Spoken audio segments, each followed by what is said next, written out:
For this show, I'm wearing the hat of fight director and also vocal coach and text coach.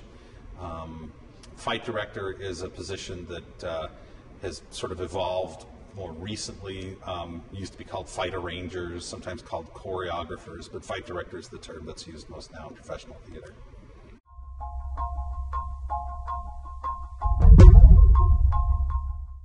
The story in Twelfth Night has to do with these twins, brother and sister, who look very, very much alike. They're in a shipwreck and they both end up in the same town. Neither of them know it. And all sorts of people start falling in love with them, and they fall in love with the wrong people. And chaos ensues as everybody tries to work out who's in love with who. And it's complicated by the fact that there's a group of people in the town that are trying to take advantage of one of them, and they mistake the brother for the sister, and that's how the fights come in. The sister is disguised as a boy and is challenged to a duel by one of the people in the town.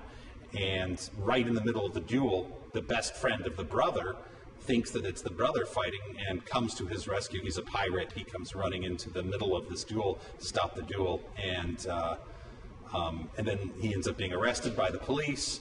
And then the brother comes in, and the brother's a much better fighter than the sister was, and all of a sudden everybody thinks that that the person who they're fighting is incompetent, and when they're actually not.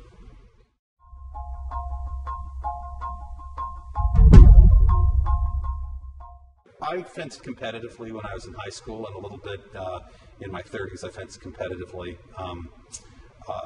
It helps a little bit in sort of understanding what you could possibly do with a sword, but stage combat is radically different than fencing. And as a matter of fact, the kind of fencing that they're doing here is a very specific style of fencing called mensur or mensur fencing. It's still practiced to this day. It's actually dueling with sharpened blades. They wear an eye protection and a throat protection and arm protection.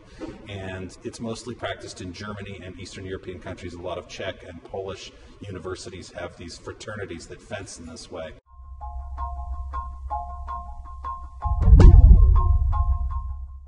Well, in real life, you try to hide what you're going to do so that the person's surprised, and on stage, you show the person in the audience what you're going to do, because it's all about storytelling. If I was to actually fight with a fencer, they'd know exactly what I was doing from the instant that I started doing it, because they would see the preparation and all the things that make it so that the audience can follow it, and they'd know exactly what I was doing.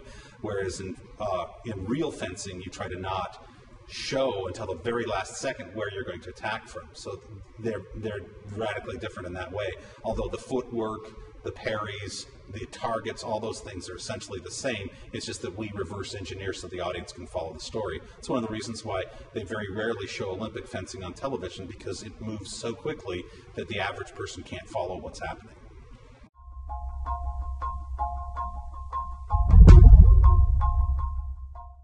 Oh, they're great. It was really nice. Most of them have had fencing training. They study fencing as a part of their training in Russia.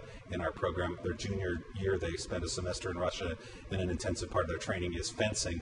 And they learned some fencing for the stage and stage combat there as well. I also teach stage combat here, and most of the students had a stage combat background to begin with, so it was very easy to choreograph for them. They picked up the moves very quickly, and they've been very conscientious about being safe with the work too. So they're a dream to work with.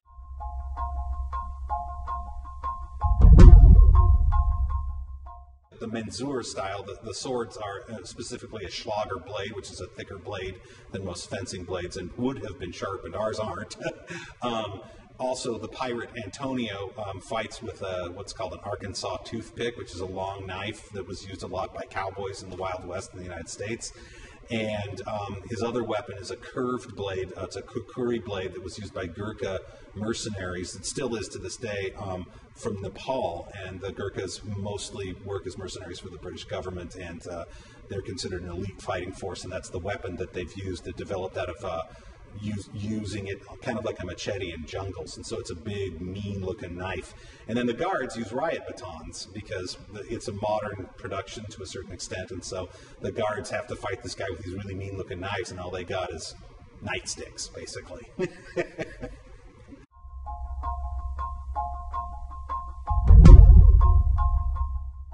Well, you start really slow. It's like a lot like learning a dance piece. You learn the steps first, and then you sort of string together phrases like you would a phrase in dance.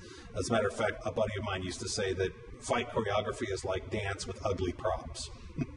So you learn it the same way. You take it slowly up to speed, so that when it's at speed, it looks accidental, but it's very intentional, so that there's no part of it that isn't rehearsed, that isn't completely safe.